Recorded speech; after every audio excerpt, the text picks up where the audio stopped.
আবার তোমাদের সামনে হাজির মোহাম্মদ ফজলুর রহমান, সহকারী শিক্ষক, শিরোমণি মাধ্যমিক বিদ্যালয়, ফুলতলা, খুলনা। গত ক্লাসে আমি তোমাদের ঋতু পরিবর্তন ওই দিবারাত্রি রাসবিধি পড়িয়েছিলাম। আজ বলেছিলাম ঋতু পরিবর্তন পড়াবো। তাহলে তোমরা সবাই খাতা কলম খুলে বসো। আজকে অল্প সময়ের ভিতরে হয়ে যাবে। আমি গতদিনই বলছিলাম যে একই কথা বারবার বলবো, কিন্তু একটু ঘুরে যাব। এটা বলতে 5 মিনিটের ভিতরে এই পড়াটা শেষ হয়ে যাবে। তারপর আমি তোমাদের সৌরজগৎ নিয়ে একটা গুরুত্বপূর্ণ অধ্যায় আমি আজকে শেষ করব। এইখান থেকে একটা প্রশ্ন হবে সৃজনশীল, এটাও এখান থেকে হতে পারবে। তাহলে 2টা পার্ট আজ শেষ করব ইনশাল্লাহ। তাহলে আমি সেই একই চিত্র গতদিন তোমাদেরকে বলা হয়েছিল, আজকেও সেই চিত্রটা কি? ঋতু পরিবর্তন। তাহলে আমি গতদিন বলছিলাম তোমাদের মুখস্থ হয়ে যাওয়ার কথা, এবং হয়ে গেছে, পড়া লাগবে না। আজকেও সেরকম একই কথা। উত্তর মেরুতে গ্রীষ্মকাল এবং দক্ষিণ মেরুতে শীতকাল। তা ঋতু আমাদের আন্তর্জাতিক পর্যায়ে ঋতু 4টি। একটা হলো শীত, গ্রীষ্ম, শরৎ, বসন্ত। বাংলাদেশে হিমন্ত আর বর্ষা বলে ঋতু আছে, কিন্তু এটা আন্তর্জাতিক পর্যায়ে নাই। তাহলে আমরা এই 4টা ঋতু। তাহলে আমাদের উত্তর মেরুতে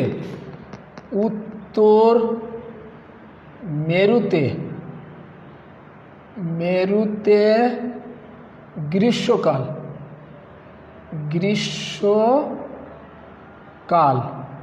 ও দক্ষিণ মেরুতে শীতকাল। এই টপিক্সটা মনে রাখবে, এই পয়েন্টটা শুধু মনে রাখবে, আর কিছুই মনে রাখা লাগবে না। কথাগুলো গতদিনের একই কথা, যে পৃথিবী তার আপন কক্ষপথে ঘুরছে। আপন কক্ষপথে ঘুরতে ঘুরতে তারিখটা মনে রাখবে 21শে জুন। এটা গতদিনও তোমাদের লিখে নিতে বললাম, আজকেও আবার তারিখটা লিখে দিই 21শে জুন। 21শে জুন, এই 21শে জুন তারিখে পৃথিবীর সূর্যের এমন এক অবস্থানে আসে।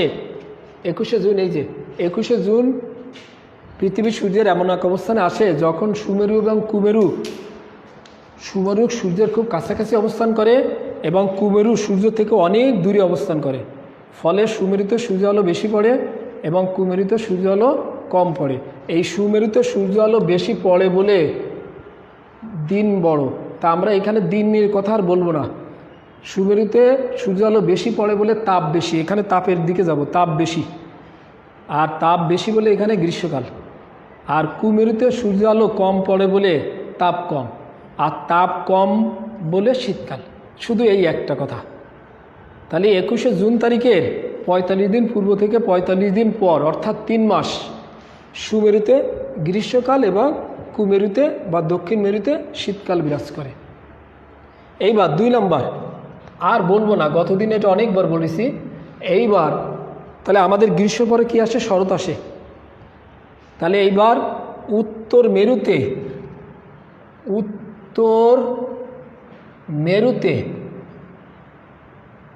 শরৎকাল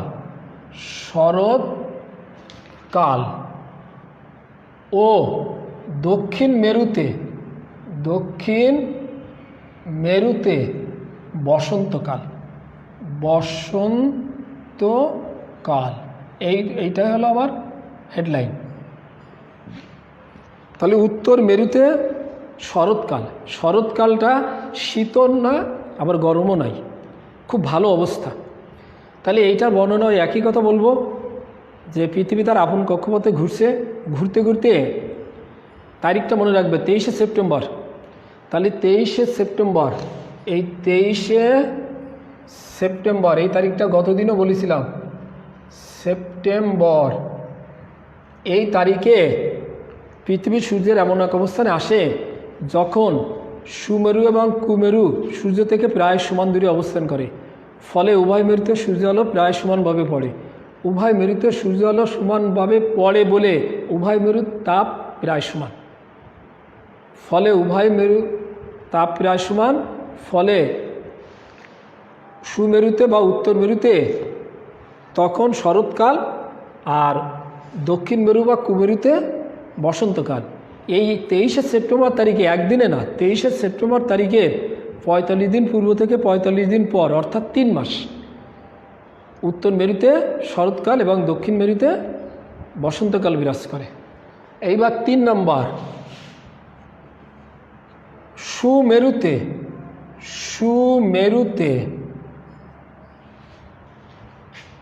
শীতকাল। এইবার আসলো শীতকাল। ও কুমেরুতে গ্রীষ্মকাল। এটাও এই পয়েন্ট, এরপরের পয়েন্ট এটা। তাহলে এখানেও তারিখ লাগবে 22শে ডিসেম্বর। 22শে ডিসেম্বর এই তারিখ তোমাদের আগেই আমি লিখে দিছি, আর একবার লিখে দিলাম 22শে ডিসেম্বর। তাহলে একই কথা বলবো যে পৃথিবী তার আপন কক্ষপথে ঘুরতে ঘুরতে ওই 22শে ডিসেম্বর তারিখে পৃথিবী সূর্যের এমন এক অবস্থানে আসে যখন এই সুমেরুটা সূর্যের থেকে অনেক অনেক দূরে অবস্থান করে, অনেক দূরে, আর কুমেরুটা সূর্যের খুব কাছাকাছি অবস্থান করে। ফলে সুমেরুতে সূর্য আলো কম পড়ে এবং কুমেরুতে সূর্য আলো বেশি পড়ে। সুমেরুতে সূর্য আলো কম পড়ে বলে তাপ কম, আর কুমেরুতে সূর্য আলো বেশি পড়ে বলে তাপ বেশি। 22শে ডিসেম্বর তারিখের 45 দিন পূর্ব থেকে 45 দিন পর, অর্থাৎ 3 মাস সুমেরু বা উত্তর মেরুতে শীতকাল এবং দক্ষিণ মেরু বা কুমেরুতে গ্রীষ্মকাল বিরাজ করে। এবার 4 নম্বর পয়েন্ট, উত্তর মেরুতে বসন্তকাল। এইবার আমাদের বসন্তকাল ও দক্ষিণ মেরুতে শরৎকাল। ঠিক একই কথা। এইটা হলো 21শে মার্চ, এই তারিখটা আগের দিন তোমাদের জানা আছে। তাহলে এখানেও একই কথা বলবো যে 21শে মার্চ তারিখে পৃথিবী সূর্যের এমন এক অবস্থানে আসে যখন এই সুমেরু এবং কুমেরু সূর্য থেকে প্রায় সমান দূরে অবস্থান করে। ফলে উভয় মেরুতে সূর্য আলো প্রায় সমানভাবে পড়ে, ফলে উভয় মেরুর তাপ প্রায় সমান থাকে। 21শে মার্চ তারিখের 45 দিন পূর্ব থেকে 45 দিন পর, অর্থাৎ 3 মাস সুমেরু বা উত্তর মেরুতে বসন্তকাল এবং দক্ষিণ মেরু বা কুমেরুতে শরৎকাল বিরাজ করে। এইভাবে পৃথিবী তার আপন কক্ষপথে ঘুরতে ঘুরতে আমাদের বিভিন্ন ঋতুর পরিবর্তন হয়ে থাকে। এইটাই ছিল তোমাদের আজকের পাঠ। এর সঙ্গে আমি আরেকটা পাঠ দিব, যেটা আগেই বলে রাখিছি, সৌরজগৎ পড়াবো।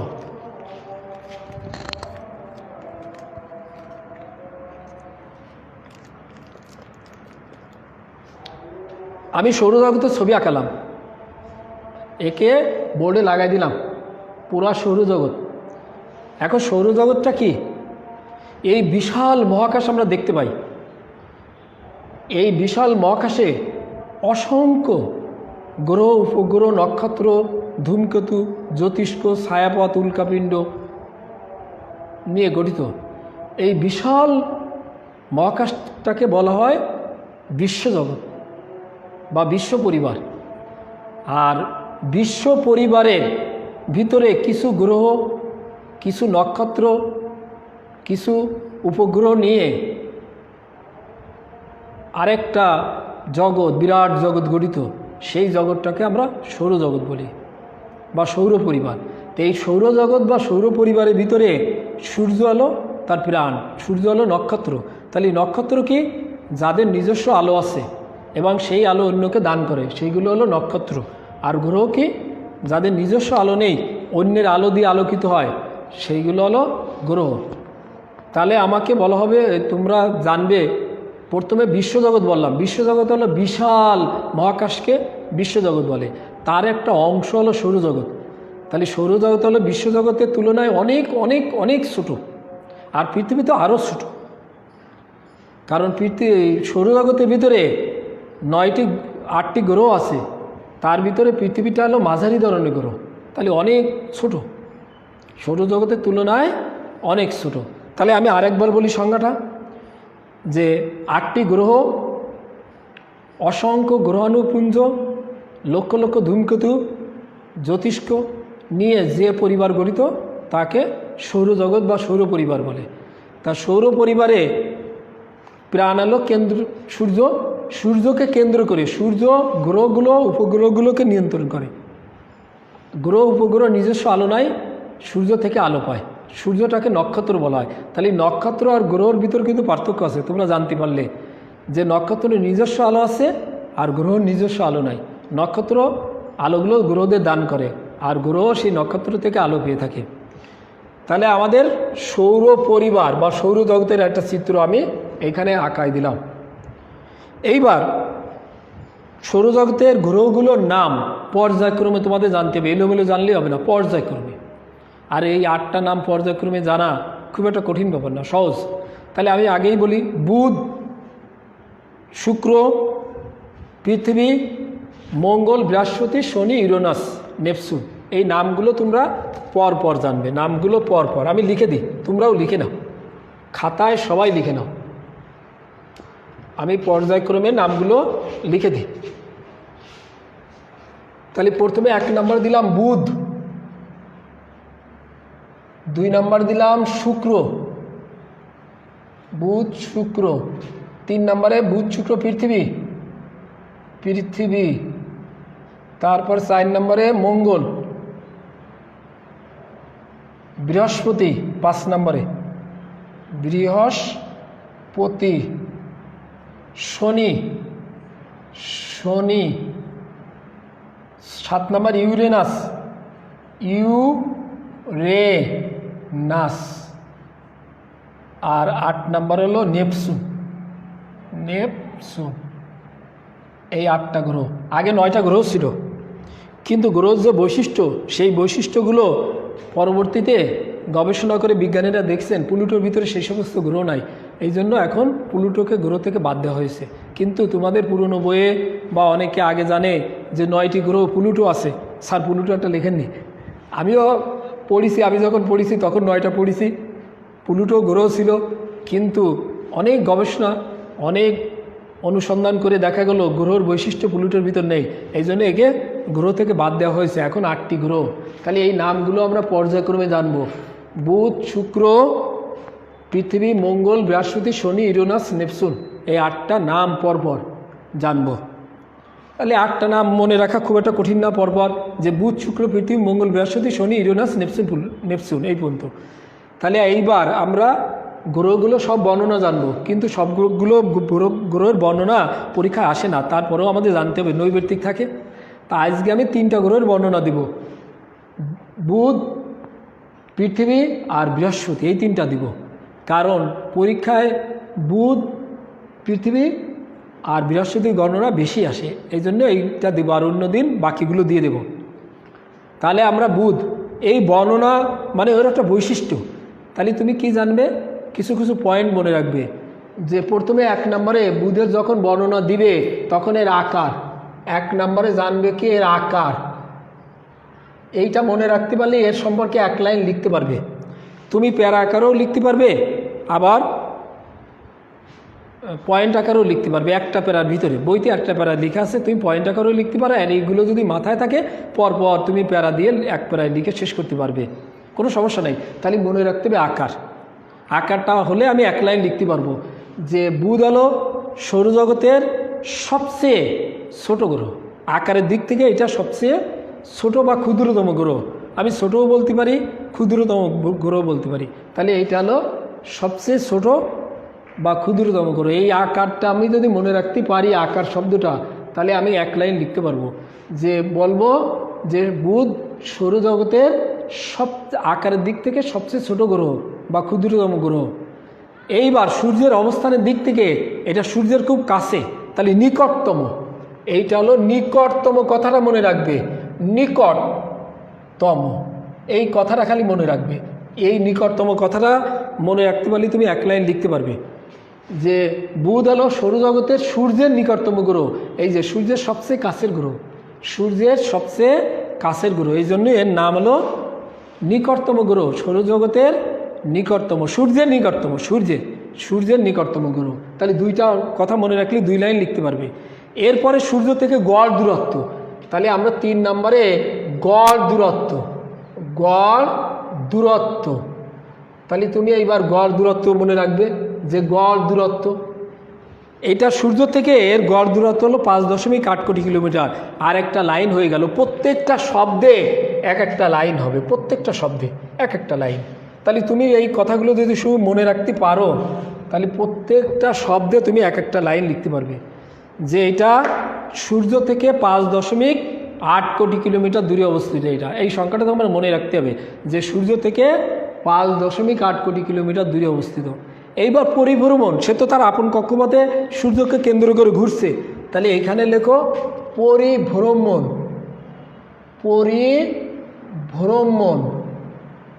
এই কথাটা মনে রাখো, পরিভ্রমণ।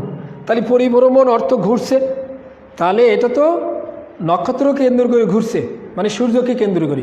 তাহলে সূর্যকে কেন্দ্র করে বুধ ঘুরছে, তাহলে সে তার আপন কক্ষপথে ঘুরতে ঘুরতে প্রতি 88 দিনে একবার সূর্যকে ঘুরিয়ে আসে। সূর্যকে পুরা ঘুরে আসতে, অতিক্রম করতে তার 88 দিন লাগে। তাহলে এই 88 দিন, এই আর একটা বাক্য তুমি লিখতে পারবে যে বুধ কি করে, তার আপন কক্ষপথে ঘুরছে, আপন কক্ষপথে ঘুরতে ঘুরতে প্রতি 88 দিনে সে একবার সূর্যকে অতিক্রম করে আসে। তাহলে বুধ গ্রহে 88 দিনে 1 বছর হয়। তোমরা মনে করতে পারো এ আবার কেমন, যে আমাদের তো 365 দিনে 1 বছর, তা আমাদের পৃথিবীর লাগে 365 দিন 5 ঘন্টা 48 মিনিট 47 সেকেন্ড, তাই আমরা 365 দিন ধরা হয়।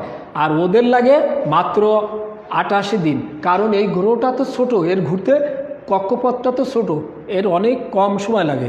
এই জন্য পৃথিবীর মতো বুধে 88 দিনে 1 বছর হয়, প্রতি 88 দিনে 1 বছর হয়। এইবার সে তার আপন কক্ষপথে ঘুরে, আপন কক্ষপথ যে পরিধি সেইটা ঘুরতে 58 দিন 17 ঘন্টা সময় লাগে। 58 দিন 17 ঘন্টা সময় লাগে সে তার আপন কক্ষপথ ঘুরতে, মানে বুধের যে পরিধি সেই পরিধিটা একবার ঘুরে আসতে তার 58 দিন 17 ঘন্টা সময় লাগে। তাহলে পৃথিবীর 58 দিন 17 ঘন্টা আর বুধের হলো 1 দিন, বুধের 1 দিন।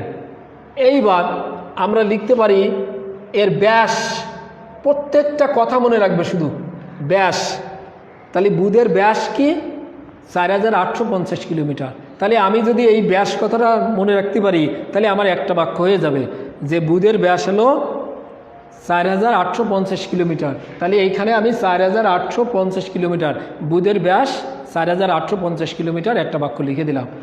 এইবার আমরা লিখতে পারি এর উপগ্রহ সংখ্যা। তোমার সব সিরিয়ালভাবে মনে রাখতে হবে তা না, তুমি একটা পরে একটা লিখতে পারো, কোনো সমস্যা নেই। এর উপগ্রহ সংখ্যা 6 নম্বরে আমরা উপগ্রহের সংখ্যা,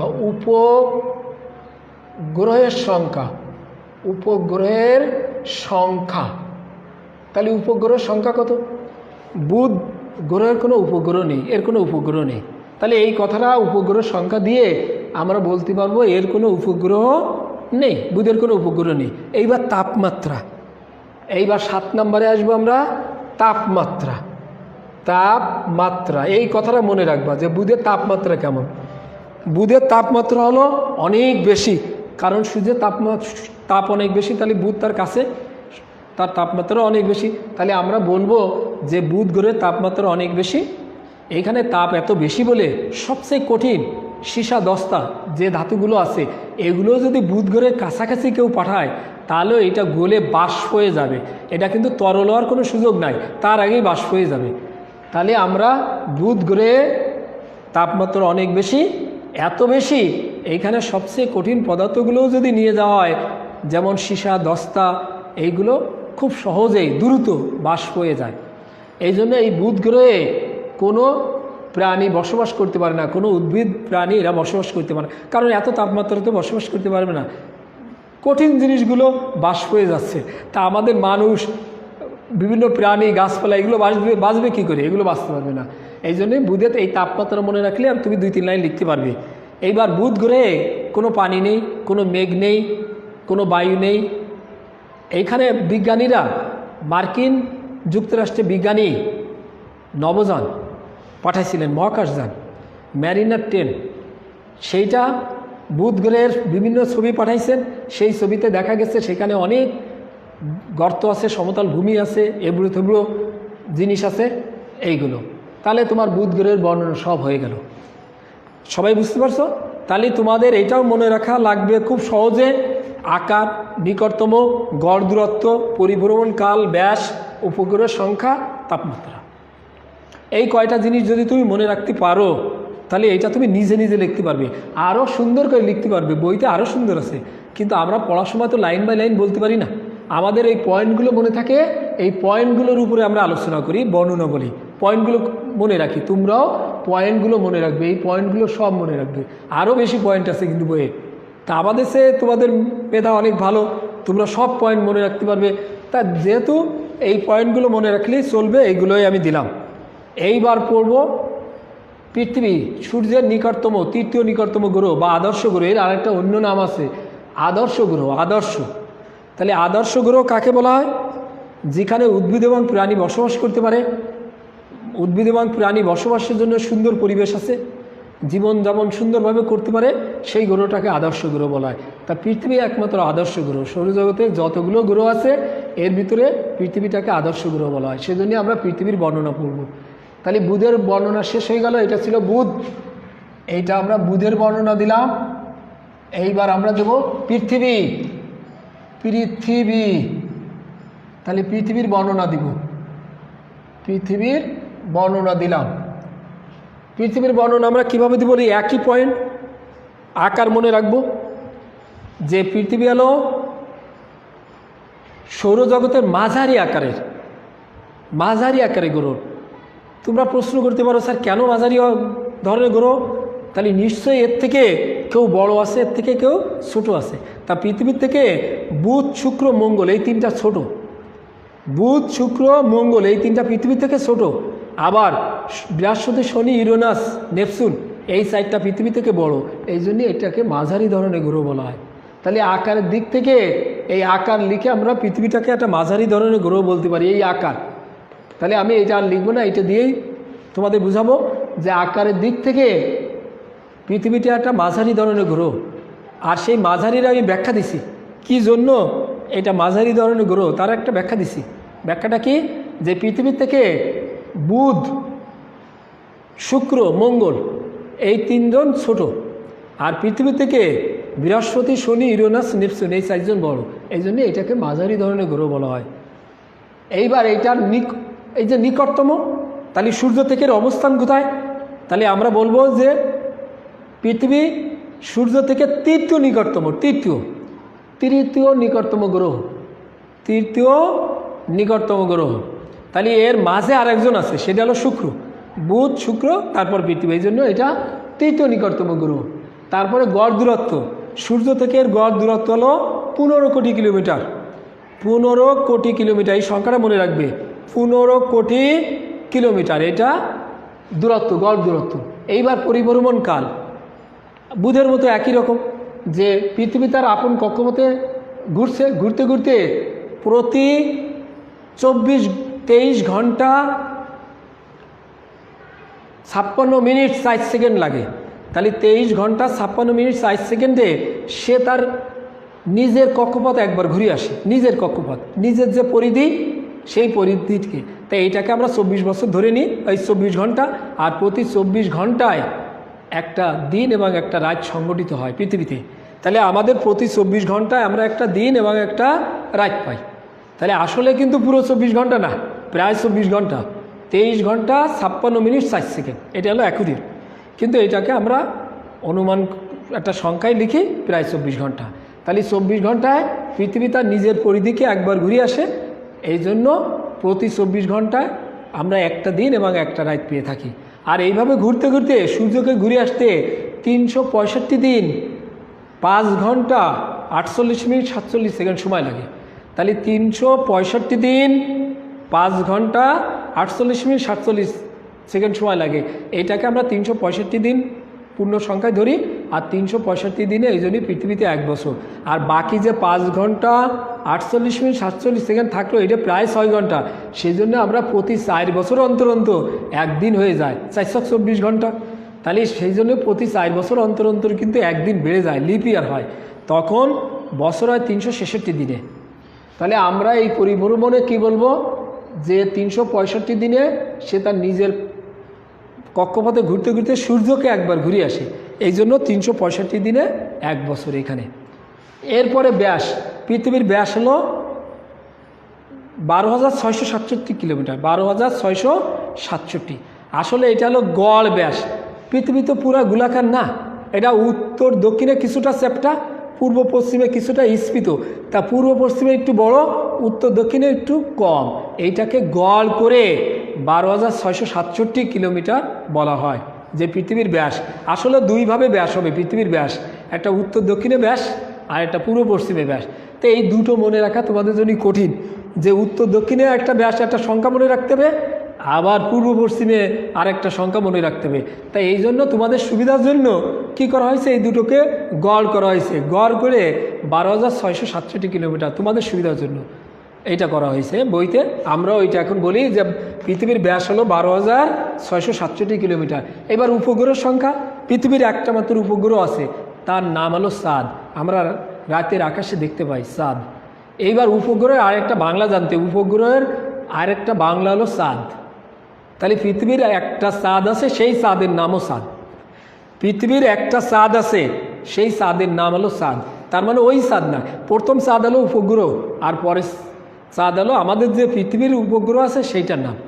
তাহলে যে উপগ্রহের আরেকটা নাম হলো চাঁদ বলতে পারি, আর পৃথিবীর একটা মাত্র উপগ্রহ আছে, তার নাম হলো চাঁদ। আর তাপমাত্রা, তা পৃথিবীতে তাপমাত্রা উদ্ভিদ এবং প্রাণীর অনুকূলে, এইখানে নাতিশীতোষ্ণ, অত্যন্ত শীত না আবার অত্যন্ত গরমও না, কিছু কিছু এলাকা অত্যন্ত শীত এবং কিছু কিছু এলাকাও অনেক গরম আছে, কিন্তু সেখানে লোক প্রাণী এবং উদ্ভিদ বসবাস কম করে।